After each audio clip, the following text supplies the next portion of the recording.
Hey there! This is a special bonus episode of Smoke and Science. We're super excited to get back into it and have some amazing guests lined up. But before we dive in, this episode is going to briefly talk about why each and every one of us cares so deeply about cannabis science and education.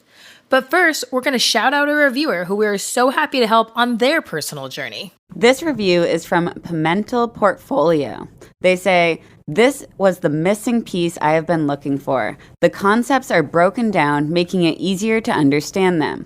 Articles are linked for further study, and I love how important topics are given a little Pavlov's bell of heads up, folks. It's like school's in sesh, and I, for one, am not missing any classes." Thank you so much for those positive words. So many of you have reached out to us on Instagram, LinkedIn, and TikTok with support and awesome questions about our team and our research. We wanted to dedicate this first episode of the new season of Smoke and Science to answering some of your questions and telling you more about our team. Everyone has a story and they're all equally important. This is ours. The foundation of our team and what makes us passionate about changing the stigma is that we are all patients first. We're a small, tight-knit startup, and there's currently only 5 of us, and we all wear many hats. Hey everyone, it's Andy, co-founder and co-inventor of Smokenol, also co-founder of Real Isolates, which is the parent company to Smokenol. Smokenol is our brand. Real Isolates is the research arm of our company. I am running the LinkedIn page. So many of you have reached out inquiring about job opportunities, which makes us really, really happy. Keep reaching out. A great place to find more information as we move forward is LinkedIn. We're growing quickly, and LinkedIn is a great platform for us to share information about this. It's actually one of the only websites, shout out to LinkedIn, that allow us to even openly talk about cannabis. A little bit about my background. I've been a cultivator for many years. I've been a big fan of smoking cannabis for many, many years. And unbeknownst to me, was smoking it medicinally the whole time. I actually was diagnosed with a rare neurological disease in 2015 and found out there is no treatment options or current therapeutic options, really. So cannabis is really the only thing for me. I actually learned quite a bit about rare diseases in general at a patient-centered summit at MIT years ago and decided to kind of walk away from the career that I was in at the time. And I met Miyabi doing some research, some patient-reported outcome studies and things like that in cannabis here in Massachusetts. And kind of the rest is history. We bond over the fact that we're patients first and foremost, and that we are researching this for ourselves and our families and for all of you. So for anyone out there that, supports this message, we really appreciate your continued support of this. And, this one's for you guys. Thank you. So Andy and I met and immediately bonded over, the importance of patient advocacy and quality of life for people who have chronic conditions. Because while there's tons of pharmaceuticals out there that help many, many people, there's also tons of people out there who don't respond well to pharmaceutical treatments. And at that point, what you're left with is trying to increase your quality of life so that, the rest of your life is livable and enjoyable and eventually thriving and happy and successful. So Andy and I really bonded over cannabis helping that. And one thing that both of us felt was that there was a lack of communication and education in the area around cannabis and the endocannabinoid system, which also just happens to be what I studied. So I went and got my PhD studying the endocannabinoid system because pharmaceutical medications didn't work for me and cannabis did, and I needed to understand why. And at the heart of that was the endocannabinoid system and the fact that many of us are struggling with a dysregulated endocannabinoid system, and that this causes a large number of the symptoms that we experience, from chronic pain to mental health to gastrointestinal disorders. Many of these chronic symptoms are linked to dysregulations of the endocannabinoid system. So we both bonded over how important that was and over how there should be new options and more research towards very specific effects of cannabis that are experienced when smoking or using high temperatures. So we got into the lab and we started doing research on this, and what we found kind of blew us away. We took CBD isolate, which was 99.5+% pure, which we verified ourselves using LCMS and NMR, and put it in a dab rig at different temperatures. And what we saw was that at temperatures that people use regularly for smoking, there's a huge change, and that CBD molecule is transformed into not 1 or 2, but well over 10 to 15 different compounds that are all similar to CBD, but slightly different. And these slight differences in the molecules and in the formulations can all be combined to form a different effect. So essentially what we've done here is recreated the smoking process, but for research purposes. So we've made these very special filters that selectively capture compounds from smoke to understand what is in the smoke that is maybe not in the raw plant or a traditional extract. And to Miyabi's point, what we found is there are significant transformations of the cannabinoids at higher temperatures. So basically, we created this for research purposes, and in the process, realized this is actually a great production method. So we created Smokenol, and now we're licensing this technology to cannabis companies for processing cannabis smoke extracts called Smokenol. And funny enough, just like in regular life, so many people make great long-lasting relationships over smoking. We're doing that today. We wanted to share this information with the world because we think it's pretty important. If a majority of people are preferring smoking, we feel that it's necessary people understand what they're actually consuming. Cut to, we're educating people on the internet, and we meet Riley. So we're smoking on a professional level, and we meet Riley now. Yeah, so Riley here. When I was in graduate school, I studied a bunch of different plants, but not necessarily just cannabis. I studied hundreds of different plants, and cannabis was just a small part of that. But I started a communication TikTok to talk about how unique cannabis was because it affects your endocannabinoid system and has so many therapeutic implications. When I started that, it was just a few months after that Miyabi started making content on TikTok as well. And I never saw their videos at first, but then a bunch of people started tagging me in their videos, and I was like, oh, that's interesting. I'll check them out.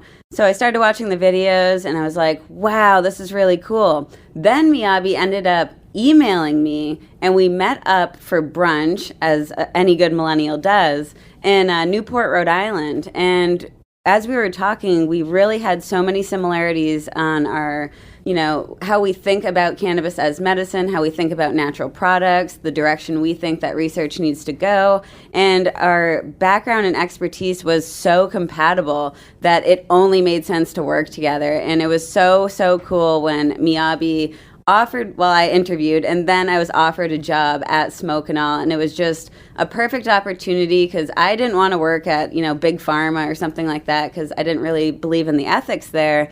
And I was just so happy to work for a small startup that was doing all the research and production for the right reasons for the patients. So we mentioned there's 5 of us at this company, and we just introduced 3 of us. The other 2 members of our company are incredibly important, but they're not active on social media, so you probably haven't seen them before. Their names are Michael and Sissy, and they are integral in how we operate in our daily functioning of the company. So we'll let them introduce themselves right now. Thanks for the intro, Riley. I'm Michael, and I'm responsible for the business functions of Real Isolates, strategic and operational business functions. And really, most of the time, I think that's about keeping everybody in line and focused, which with Andy, Miyabi, and Riley is a real challenge. In our meetings, we refer to it as being like herding cats to keep the 3 of us on task. Sissy and I have invested a lot of time and energy into this enterprise, and we're a small company. Hope to get a little bit bigger, but our focus is relatively narrow. Our beliefs and our mission are aligned with what you've heard from the others. We truly believe that this plant has helped people and does help people. Has helped people historically for thousands of years. It's pretty obvious. It's clear. Yet at the same time, we fully agree that this requires more study. To the extent that people push back and tell us, well, it requires more study, the FDA says it requires more study, well, we totally agree. And we hope to play our small part in doing just that, in studying something that most people, I think very few people are paying any attention to, which is what's in smoke. Smoke being the most commonly used and probably the preferred method of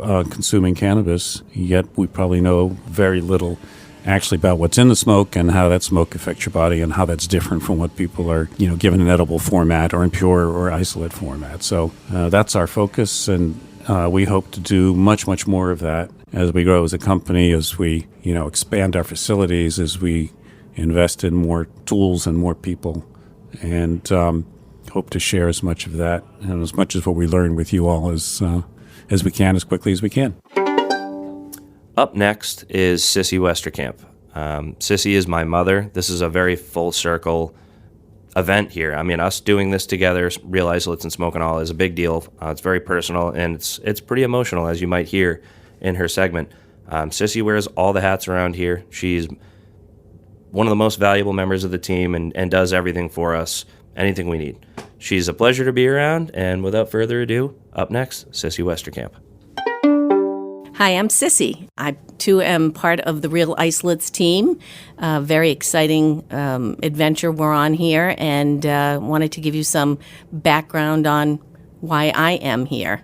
I guess I should start by saying I'm the mother of 2 wonderful children, without getting emotional, that have some neurological issues and have leaned on cannabis to support some relief. Both were diagnosed in their mid-20s. I think it took a long time for me to get on board with their choice of relief. And that comes from, of course, raising them at the time when cannabis was illegal and trying to be a good parent. I was completely against it. But with a lot of education from my son, who was diagnosed with HNPP, a rare neurological disease that has no cure, his relief definitely came from cannabis, and I needed to find a way to get on board. So I voted for it to be legalized, and thankfully it did. It became legal, and I didn't have to worry about what my son found comfort in to be a problem that might certainly put him in jail. Along with my limited experience with cannabis back in high school, I had a very uncomfortable reaction to, I don't remember what it was, in brownies or something, and I felt, how could my kids enjoy this, or how could they find relief? And, years of Andy constantly trying to educate me and make me understand how this makes him feel.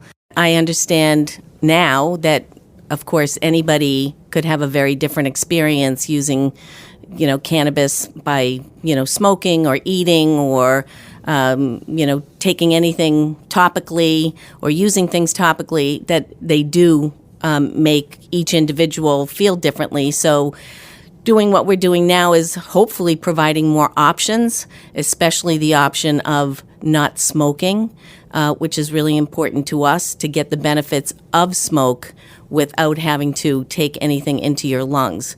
So with that said, my part here is just really to support and do whatever needs to be done to get this message across to people, whether it be the message of the stigma that should no longer be a stigma, or that, there are options to smoking that will give you the relief that you're looking for without actually having to take anything into your lungs. But before I go, I want to share that through this journey and the education and certainly, the support from our scientists here and my son and certainly Michael, that the options are available. So I too have found what works best for me.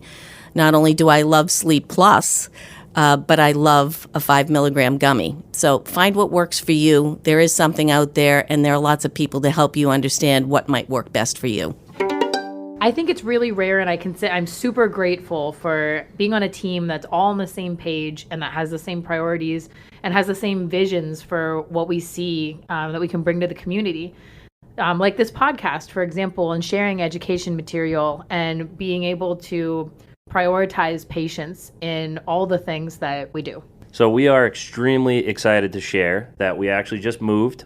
We moved into a brand new state-of-the-art lab at the Emerging Tech Center in Dunham Ridge in Beverly, Massachusetts. And the most exciting thing about this for us is that we get to continue our research on the nuances of smoking. So what it really comes down to is communicating these ideas so that patients can make informed decisions and improve their quality of life. We're really stoked for season 2 of Smoke and Science. We have some really cool guests and topics lined up, including all things natural products, not just cannabis. We're also going to talk about mushrooms, and we're really excited about it. And if you want a special guest or topic, please find us on Instagram at Smokenol, and feel free to shoot us a message. We'd love to hear from you. Smokenol. We smoked it for you!